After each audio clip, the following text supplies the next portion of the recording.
Hi, I'm Shane from Akiko Vertical Gardens, which uses small space design to bring food gardening back into our living spaces that utilize space, technology and recycling. Sorry I couldn't be with you today presenting this, but I had an opportunity come up that I just could not refuse.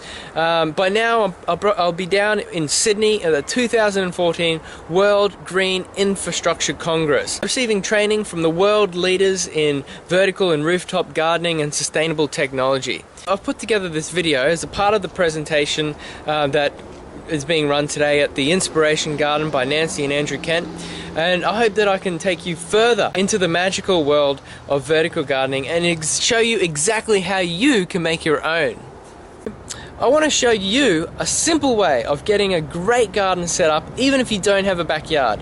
So what we're going to do now is we're going to look at making a pallet vertical herb garden that you can have set up on your own balcony or patio. So come with me now and I'll show you a step-by-step process of making a vertical garden. Woo! Yeah!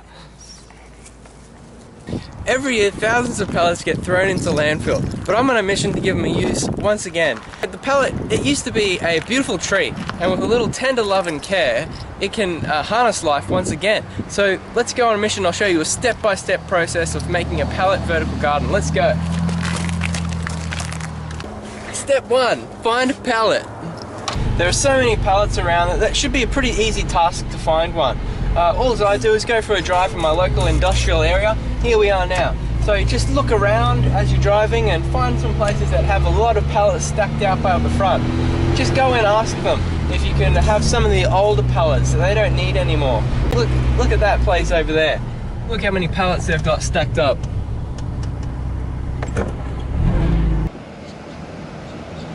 So I've just gotten back now and I've found the pallet that I want. I've picked out a nice pine pallet here. You can also get hardwood pallets if you like. That's what I use when I make my vertical gardens. I like to use a nice hardwood, but you can use pine if you just want to make a nice quick lightweight one. So step 2 is to clean it up and get it to the shape and size that you want. So how creative you want to be at this stage is completely up to you. The sky really is the limit.